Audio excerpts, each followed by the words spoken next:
a triangle that doesn't exist. There's a small patch of ocean that doesn't appear on any map. Its boundaries are undefined. No one can say for sure where it begins, where it ends, or if it even exists at all. And yet, everyone has heard of it. The Bermuda Triangle, a place wrapped in mystery, surrounded by rumor, and flooded with some of the wildest conspiracy theories known to humankind.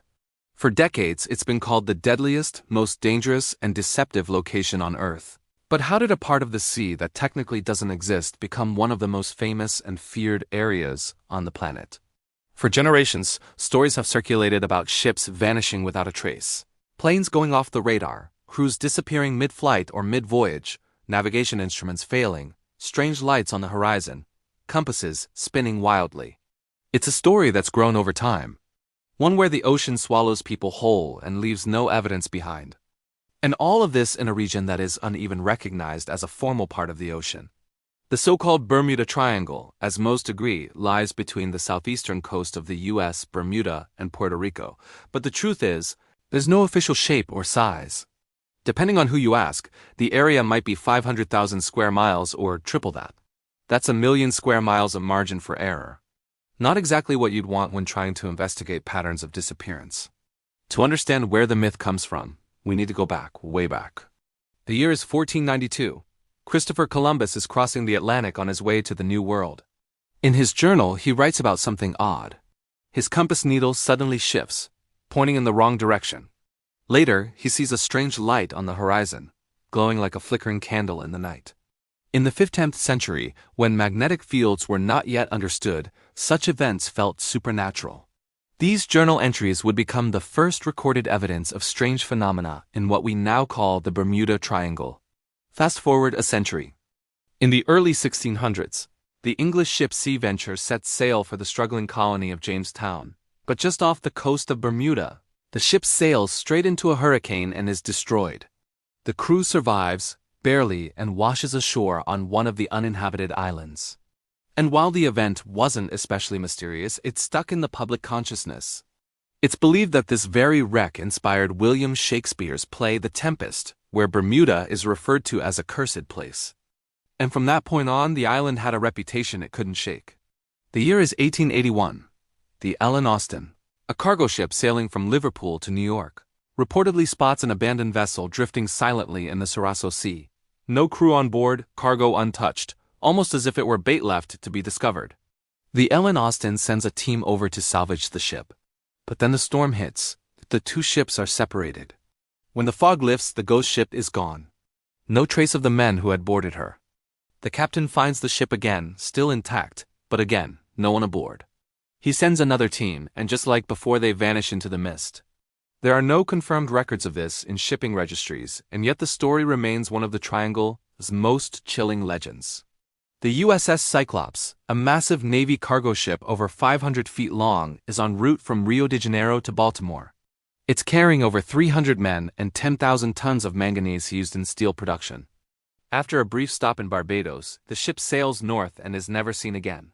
No SOS, no debris, no explanation. President Woodrow Wilson later says only God and the sea know what happened to the great ship. Years later, two of its sister ships vanish without a trace on nearly identical routes. People begin to wonder, is something truly happening in this part of the sea? December 1945. 5 U.S. Navy bombers, Flight 19, take off from a base in Florida for a routine training mission. But things go wrong. The lead pilot reports his compass isn't working. The planes are lost. The final radio transmission, greater than. It looks like we are entering whitewater. We are completely lost. All 5 aircraft vanish. A rescue plane is sent after them, and it too disappears. No wreckage is found.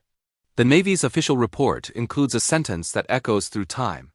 It was as if they had flown to Mars, and with that the Bermuda Triangle's legend was no longer just maritime.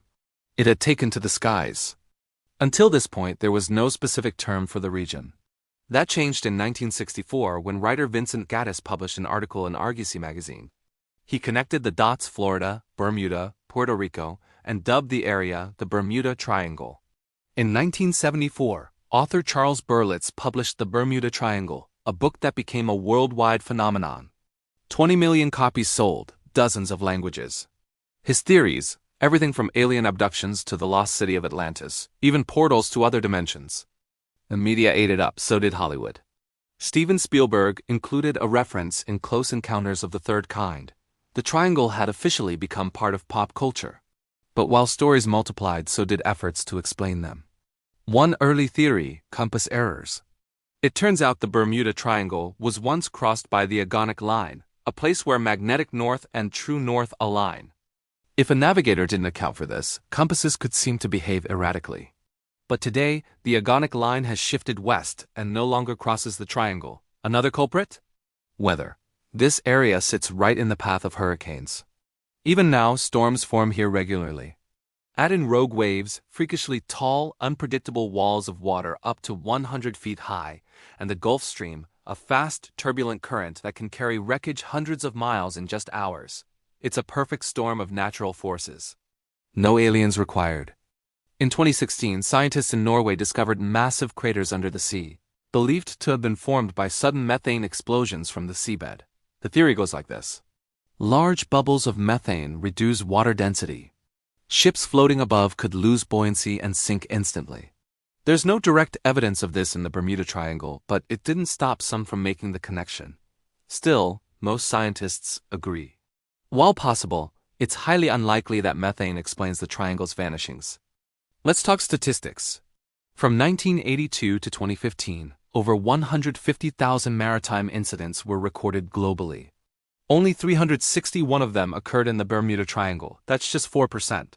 In fact, when compared to other parts of the world, the Triangle isn't even in the top 10 most dangerous ocean regions. In 2021, data from Lloyd's List showed that out of 834 ships passing through the area, only 2 reported issues, just 0.02%. That's 90 times lower than the global average. Even Lloyd's of London and the U.S. Coast Guard confirmed the percentage of ships lost in the Bermuda Triangle is the same as anywhere else. Looking at aviation, we find the same story, or rather the lack of one.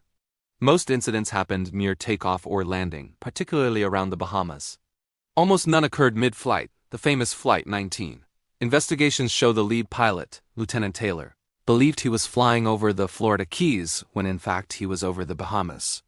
Instead of turning back toward Florida, he flew deeper into the Atlantic. He'd simply gotten lost. A tragic mistake, but a human one.